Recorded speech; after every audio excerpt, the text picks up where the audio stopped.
ကားမောင်းတက်သွားတဲ့အခါမှာကားမောင်းတက်ခါစားလောက်အတင်းမောင်းညင်တဲ့စိတ်ရှိသေးလား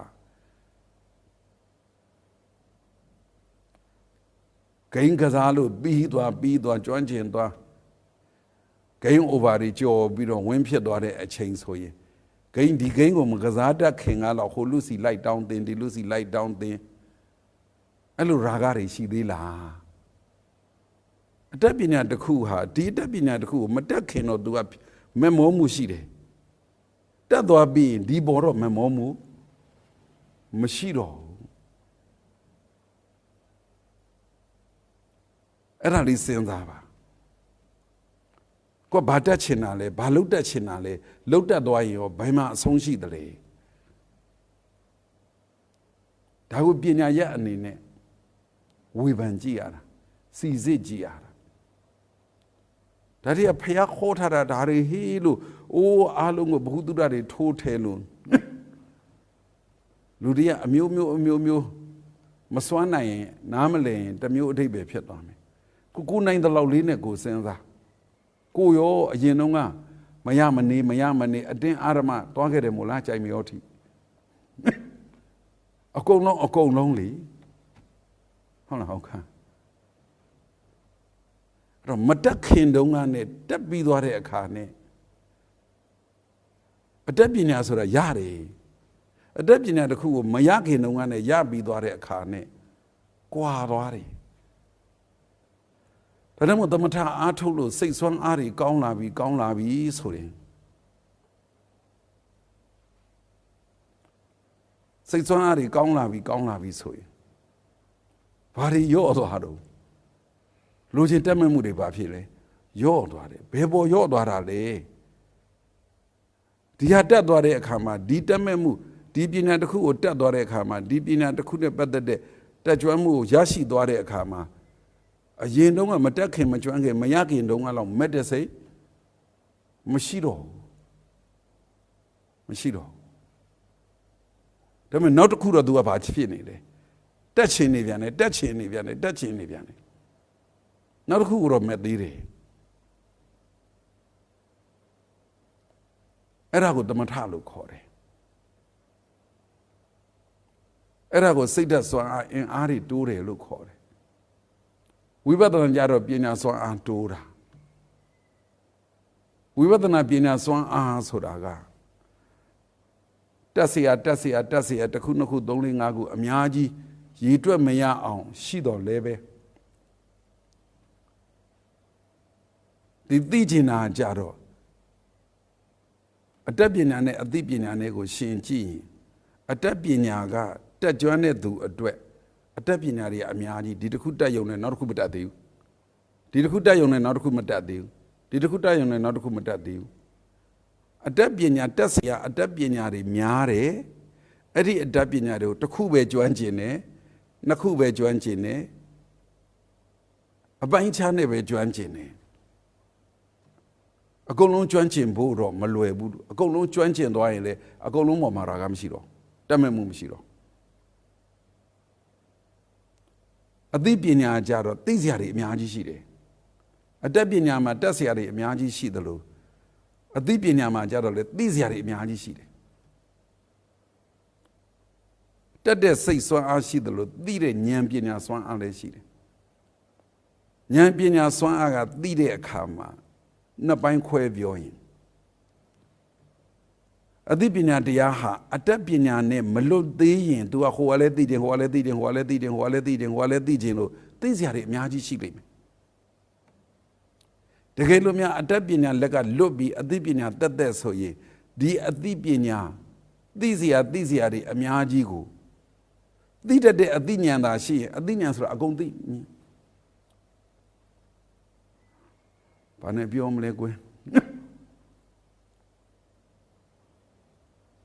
ဓာတ်ပုံရိုက်တဲ့ကင်မရာနဲ့ကြည့်မှန်လို့ပေါ့လေဓာတ်ပုံရိုက်တဲ့ကင်မရာကြတော့ချိန်ကိုတက်ချင်တာတစ်ခုချိန်သေချာ focus လုပ်ပြီးဖြတ်ဆိုရိုက်ထားလိုက်ဒီတစ်ခုတော့သူထင်သွားတာဟုတ်ခုခေတ်ပုံဖုံးတဲ့ဟာတွေဆိုရင်အဲ့လိုပေါ့အဲ့လိုရိုက်เสียတွေတက်เสียတွေ focus ဆွဲပြီးတော့ရိုက်เสียတွေကိုအများကြီးပဲလေဒါကင်မရာ ပုံရိပ်မထင်ဘူးလားထင်တာပဲဒါပေမဲ့တစ်ခါရိုက်မှတပုံထင်ပြီးတပုံသိမ့်ထားတာအဲ့ဒါအတတ်ပညာအသိပညာကြတော့ဘာနဲ့တူလဲဆိုတော့ကိုလုံးပေါ်ကြည့်မှညီနဲ့တူတယ်ဒါမှဝင်နိုင်ရမှာကာထားတဲ့ဗရာတုတ်ထားတဲ့မှန်ကြီးနဲ့တူတယ်သူ့ရှိမှကြိုက်တာတွေဖြတ်ဘယ်နှယောက်ဖြတ်မလဲဖြတ်သမျှသူပေါ်တယ်သူအဲ့အချိန်မှသိလိုက်တယ်တယောက်ဖြတ်တယောက်ပေါ်တယ်နှစ်ယောက်ဖြတ်နှစ်ယောက်ပေါ်တယ်10ယောက်ဖြတ်10ယောက်ပေါ်တယ်သူ့ရဲ့အလုတ်ကဘာလဲဖြတ်တာမှန်သမျှပေါ်ဖို့ပဲအသိဉာဏ်ပညာဆိုတာအဲ့ဒါပဲဘာကြုံကြုံ तू ကအဖြေသိတယ်ဆိုတော့ဟိုပြဿနာဆိုရင်ဖြေရှင်းချက်သိတယ်ဆိုတော့အမှန်မှန်ဆိုရင်အမှန်သိတယ်ဆိုတော့အဲ့ဒီတတ္တိဟာပညာပဲကဲဒီလိုလုပ်ပါလိကဲခုဟောပြီကဲဦးပြောဘာစကားပြန်ပြောခြင်းလဲခုထိပြောဘာမရှင်းဘူးလဲဘာဆွေးနွေးမလဲဒီပညာရှေ့ရောက်သွားလို့ရှိရင်နောက်ကအတက်ကသူ့အတူမလိုက်ဘူးလားဟုတ်ပြီဒါကအသိပညာကိုအဓိကထားတဲ့သူတယောက်ကမေးတဲ့မေးခွန်းအသိပညာရှေ့ရောက်သွားရင်အတတ်ပညာနောက်ကမလိုက်ဘူးလားလို့မေးတာ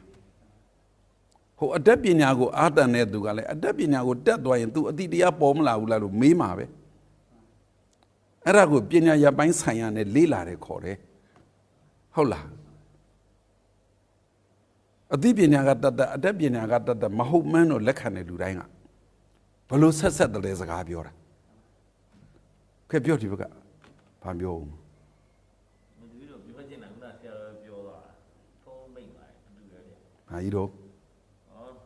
မသိလို့လည်းမရအောင်မတက်လို့လည်းမရအောင်သိတဲ့လူကမတက်ဘူးဆိုရင်လည်းအာတွေပဲဖုတ်နေကြပါလိမ့်ပေါ့တက်တဲ့လူကကြတော့လည်း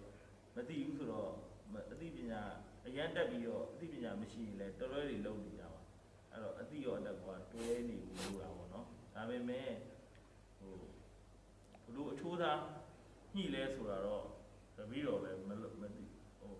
မသိဒါပေမဲ့လူတယောက်ကတီလဲသိရမယ်တက်လဲတက်နှစ်ခုလုံးရှင်နေရ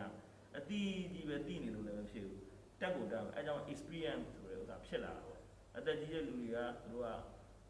ဟို experience ရှိတယ်အတီးနဲ့ပြန်ပြောတယ်အဲ့ဒါကိုတပည့်တော်လူငယ်တွေကလက်ခံတာပေါ့ဒါပေမဲ့ experience မရှိဘဲနဲ့လာပြီးတော့ဘာပြောနေတာကြတော့လူငယ်တွေလက်မခံဘူးပေါ့လူငယ်တွေကြတော့ဟိုအတီးတီးကြတယ် experience ဟိုမဟုတ်တော့အတက်တော့တက်ကြမယ်အတိလိုမျိုးဝေဖန်ပိုင်းခြားနိုင်တဲ့ဥစ္စာတော့အားနေနေပါလူကြီးလားဒါပေမဲ့နောက်ပိုင်းကျတော့လူငယ်တွေလက်မခံတော့ဘူးဒီ experience ကိုအတိရောရှိနိုင်မှာပြောတာမှလူငယ်တွေလက်ခံမှာလို့ဆိုလက်မခံဘူးကြာတော်တော်များများအခုဆိုတော်တော်များများတွေးထားရဖြစ်ကုန်ကြတော့ဝိဇ္ဇာစရဏတမ္ပန္နဆိုတဲ့ဘုရားကုံတော်မှာစရဏတက်လည်းမဟုတ်ဘူးဝိဇ္ဇာတက်လည်းမဟုတ်ဘူးစရဏဆိုတာအတတ်ပညာနဲ့ဆိုင်နေသူ့ကိုလူတော်လို့သတ်မှတ်တယ်တက်သွားရင်ဒါလူတော်ဝိဇ္ဇာဆိုတာအသိဉာဏ်ပညာနဲ့ဆိုင်တယ်အသိတရားရှိပြီးတော့ပညာဉာဏ်အားတွေကောင်းသွားရင်အဲ့ဒါကိုလူကောင်းလို့ခေါ်တယ်အားကြောင့်မို့လူတော်လားလူကောင်းလားလူကောင်းလားလူတော်လားလူတော်ကအရင်လားလူကောင်းလားအရင်လားဆိုတာအသေးစိတ်မလေးလာပဲနဲ့ညင်းခဲ့ကြတဲ့ခေတ်ရှိကြသေးတယ်ဟုတ်လားခုပြောတာဒါကသူများကိုထည့်ပြောတယ်ဆိုတာဥပမာပေးလို့ပြောတာသူများကိုခေါင်းနဲ့ထည့်လို့ပြောတာမဟုတ်ဘူး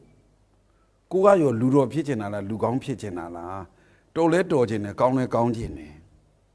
တော်တယ်ဆိုတာတက်မှတော်လာမှာလေကောင်းတယ်ဆိုတာကတော့တက်တိုင်းလေးကောင်းမယ်မကောင်းဘူးဆိုတာလောကသဘောတွေ့ပြီးသားပဲအဲ့တော့ကိုယ်တိုင်ကလူတော်ရောလူကောင်းရောဖြစ်ချင်သလားလူကောင်းရောလူတော်ရောဖြစ်ချင်သလားအဲ့ဒီမှာတပည့်တော်တို့ကတော့လူကောင်းဖြစ်နေတော်မှာပဲထိုက်တဲ့နာတက်ပြီးတာပဲတချို့ကိစ္စမတက်လည်းဘာမှဖြစ်ပါဘူးလောကမှာအတတ်ပညာတွေကမရင်မတွက်နိုင်အောင်အများကြီးတချို့ပုဂ္ဂိုလ်တွေအိုးတရားထုသာရသွားတယ်အတတ်ပညာအကုန်တက်မသွားပါဘူးဒီလိုမဟုတ်ဘူးလားအဲ့ဒါကိုပညာရပိုင်းဆိုင်ရာနဲ့လေ့လာတယ်လို့ခေါ်တယ်တစ်ကိုယ်ကဘယ်လမ်းသွားမှာလဲအတတ်ပညာဘက်ကသွားမယ်ဆိုရင်လေအသိပညာပါရတယ်တွဲပါရင်ပါမပါရင်နောက်ဆုံးပိတ်တော့ပေါ်ကိုပေါ်ရတယ်အသိပညာကအသိတရားပါတဲ့ပုဂ္ဂိုလ်လေအသိတရားနဲ့သွားတဲ့လူကောင်းကလည်းပဲဟိုတက်ကိုတက်ရတယ်ဘယ်နှခုတက်ရမှာတော့ဆိုမဟုတ်ဘူးဆိုင်ရာအလုပ်တော့တက်ကိုတက်ရတယ် ဆိုင်ရာလို့တော့တက်ကိုတက်ရတယ်အဲ့တော့တော်တဲ့လူလည်းဖြစ်ရမယ်ကောင်းတဲ့လူလည်းဖြစ်ရမယ်တက်တဲ့လူလည်းဖြစ်ရမယ်သိတဲ့လူလည်းဖြစ်ရမယ်ဆိုတာဟာအဲ့ဒါပညာရဲ့အနေနဲ့လေ့လာတဲ့ကဏ္ဍပဲအခုဘာဝနာတရားနဲ့ပတ်သက်ပြီးပြောလာတဲ့အခါမှာတရားအထုတ်တယ်လို့ခေါ်တာပဲခုထိကြည့်နော်ဝိဇ္ဇာဝိကဇာဘာဂိယအတ္တပညာအသိပညာထဲမှာရုပ်ပါသလားကိုကောင်းကြီးမဟောထားဘူးစိတ်ပိုင်းဆိုင်ရာပဲပြောထားတယ်ဟုတ်လားအသိဉာဏ်ပညာပိုင်းဆိုင်ရာပဲပြောထားတယ်ဒါပေမဲ့အတ္တပညာတက်ဖို့ရအတွက်လူကောင်းကြီးနဲ့ရောမဆိုင်ဘူးလားအတိတရားပေါ်ဖို့ရအတွက်လူကောင်းကြီးနဲ့ရောမဆိုင်ဘူးလားတကွေးဥက္ကာမေးကျင်နေတာလေမေးလေအတိကြတော့ဘယ်လောက်ဖိသိတာအတိလို့ပါဟုတ်ပြီဘယ်လောက်ထိသိတာအတက်ကတော့သူကဆက်တက်မြောက်တယ်ဒါကိုတက်မြောက်တယ်ဆိုတော့လူဘဝမှာဖြတ်တန်းနေတဲ့အတွက်ဘို့ဟိုဟင်းချက်တတ်တယ်အိမ်နောက်ကျွမ်းကျင်တယ်နောက်တော့စီမံခန့်ခွဲတတ်တယ်အုပ်ချုပ်တတ်တယ်ဟိုကိုယ့်ရဲ့လုပ်ငန်းပိုင်းအောင်ကျွမ်းကျင်တယ်ဆိုရင်တက်မြောက်တယ်လို့ခေါ်လို့ရတယ်အတိကြတော့ကောင်းတာကောင်းတာမကောင်းတာမကောင်းတာတခုတည်းမဟုတ်တော့ဘူးထင်တယ်ဘယ်လောက်အထီကိုဟိုကျေပြန့်လဲဆိုတာတော့ဒီလိုလဲမသိဘူးအဲ့ဒါတော့သိနေတယ်ဘာတော့မကောင်းတာမလုံးနဲ့ကောင်းတာလုပ်တာဒါလောက်ကတော့အတိအဲ့ထက်ပိုမယ်ထင်တာပဲပေါ့နော်ဘယ်လောက်ကိုအတိညံလို့ခေါ်တာလဲပေါ့နော်အဲ့တခုတော့လိုပဲလေဒီတော့လူငယ်တွေနဲ့လူပုံမှန်လူနားလည်အောင်မင်းအောင်ပြီးတော့တွေးတာအတိတစ်ခုတွေးလိုက်လို့အဲ့အတိတစ်ခုကျင်လိုက်ရနောက်တစ်ခုတရားနာလိုက်လို့အလုပ်တစ်ခုတွေးလိုက်လို့တစ်ခုပြီးလိုက်တစ်ခုကျင်လိုက်တယ်ပြီးတော့ကတော့အလားလေးပဲစုပ်ပင်ထားတယ်အဲ့ဒါလေးတော့မှတ်တင်ညာနဲ့သိထားတာပေါ့လောက်ထိပြီးတာကိုအတိကုံသွားတယ်ဆိုတော့ဘုံမှဟာငါလည်းအဲ့လိုပေါ့တရားဟောကြနာကြတဲ့အခါမှာဒီလိုလေးပြောရတာတော့တို့ကတော့ပိုနှစ်သက်တာပေါ့နှမကိုဟောချင်တာဟောအောက်ကငိုက်နေမှာအောက်ကအခုသိတယ်ဆိုတော့ဘယ်လောက်ထိသိရမှာတက်တာကတော့အကုန်လုံးတက်အောင်မတက်နိုင်ဘူးလို့သိသွားပြီနော်လက်ခံတယ်နော်ဟုတ်လားသိတာကြတော့အကုန်လုံးသိအောင်လက်ခံနိုင်သလားလို့ဖြစ်သွားတယ်ဘယ်လောက်တိုင်းတာသိတာကိုအသိလို့ခေါ်တာလေအသိတရားပေါ့လေတခုပြန်စဉ်းစားကြည့်အသိတရားပဲဖြစ်ဖြစ်အတတ်တရားပဲဖြစ်ဖြစ်အသိပညာပဲဖြစ်ဖြစ်အတတ်ပညာပဲဖြစ်ဖြစ်မိကုံကိုဖြည့်ပေးမှာပါဝေ့သွားတာမဟုတ်ပါဘူးနော်အတတ်ပညာမှာအများကြီးရှိတယ်လို့တက်ဖို့အသိပညာမှာလည်းသိဖို့အများကြီးရှိတာသူ့အဆင့်နဲ့သူပေါ့သူ့အဆင့်နဲ့သူပေါ့ပညာရနဲ့ပတ်သက်ပြီးပြောရင်ပြောလို့ရှိတာကမူလတန်းလဲကြောင်းတာတတန်းလဲကြောင်းတာနှစ်တန်းလဲကြောင်းတာသုံးတန်းလဲကြောင်းတာလေးတန်းလဲကြောင်းတာ10တန်းလဲကြောင်းတာတက္ကသိုလ်လဲကြောင်းတာ PhD လဲမာစတာလဲကြောင်းတာ PhD လဲကြောင်းတာ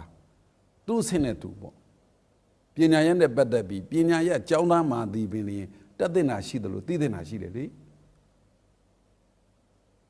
အဲ့တော့အမှန်တိုင်းခွဲခြားသိတာကိုပညာလို့ပဲ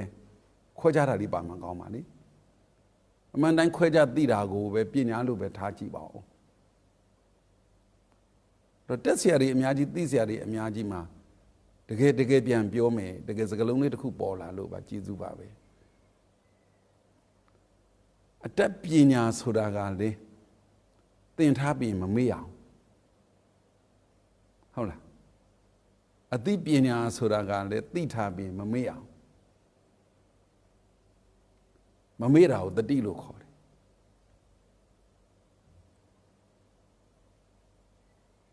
အတတ်ပညာလည်းတက်ပြီးမမေ့ရအောင်တက်ပြီးသားမေ့တယ်ဆိုရင်တက်တဲ့သူလို့ပဲခေါ်မှာတော့သိပြီးသားမေ့တယ်ဆိုရင်သိတဲ့လူလို့ပဲခေါ်မှာတော့တကယ်အတတ်ပညာအစစ်ကပညာရှင်ဖြစ်သွားရင်မေ့ရိုးထုံးစံမရှိတကယ်